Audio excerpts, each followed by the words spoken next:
Actually, let me ask you this. I've always wondered about this. Do they select the language that you're going to learn for? Like, do they select it for you, or do you get to choose what you want to learn?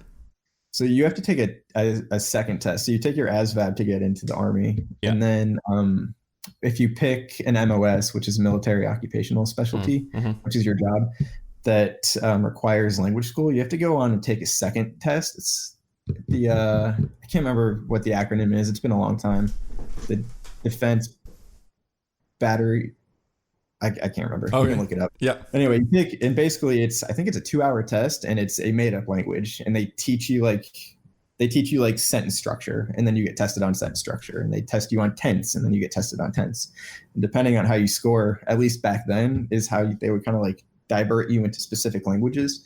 Oh, that's By the time interesting. I by the time I had gotten into the language selection process, it was a year and a half or 2 years, I think, after September 11th. So they were like literally just putting people where they needed people, regardless of what their scores were. Mm, And where I got put was in Tagalog, which is Filipino. yeah. It's a dialect of Filipino. Yep. So that was my language. Okay. So you're in that for 9 months. Because one, and the reason why I'm on this question, by the way, is I was going to ask you about it later. So we might as well talk about it right now. So you're on this for 9 months. Is that enough time for you to actually grasp a language though? Because that's something else that's been in my head. I'm like, 9 months is pretty short. It seems like.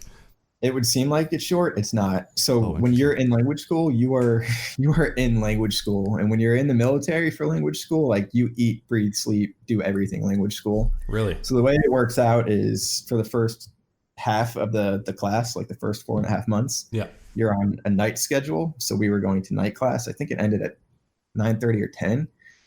Um, and after the first week of class, we weren't allowed to speak English. Like we were full Oh, tilt. Like really? you're in. We were.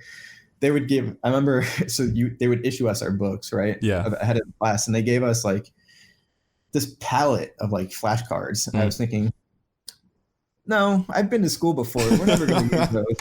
We'd use those by the halfway point, and like you would just like sit there. We would drill. We were a small class. There were 6 of us in my class, Yeah. and we would sit there before class or after class, and we would just drill each other on flashcards, on sentence structure, on tense, on Mm-hmm. everything. And when you graduate language school, in order to graduate, you have to go take another test called the D Lab, Okay. and that tests your proficiency within the language. And I think it's a 0 to a 3 rating. So you're either a zero plus, a one plus, a two plus, up to Okay. three, Yeah. with three being fluent. Yeah. When I tested, and you have to test every year or two after language school. When I tested out of language school, I tested at a 2 plus. Like I got to the point where I was Oh. dreaming in Filipino and not English. Like, is that legit? Like you mean it when you say it like that too? Like I was legitimately having dreams in another Wow. language. And when I woke, I remember that actually the first night that happened, when I woke up, like I knew that I had it.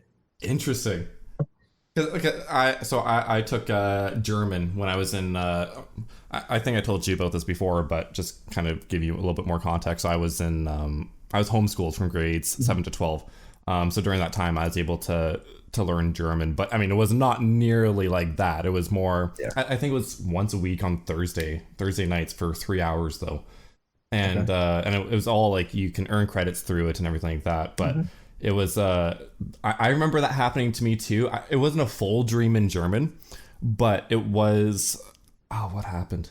I've had it a few times where, like, in the dream, I'll have a conversation with someone, but then Mm-hmm. they'll just start speaking German for some reason, and Yeah. then like I don't know how, but I could just understand them, and that was something Yeah. that was interesting to me, and I felt like I could speak better and understand better in my dreams. That was a weird thing to me too, because in real life, maybe it wasn't the same for you, but I had a harder time understanding than speaking it.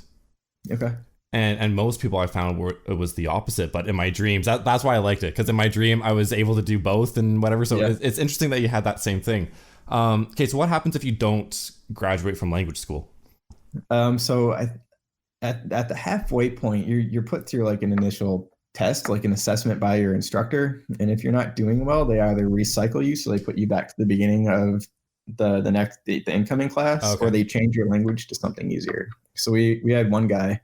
He was rolled out of our class, and I think he was put into Spanish after that. Oh, okay. And if you, Sorry, yeah, I go keep ahead. going. Okay, so you were saying in the beginning though, they did this test that you said it was a made up language, Yeah, and it's like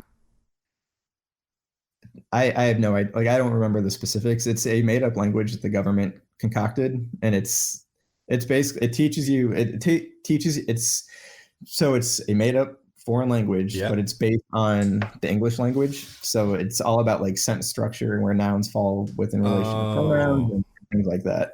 okay. That's how they do it.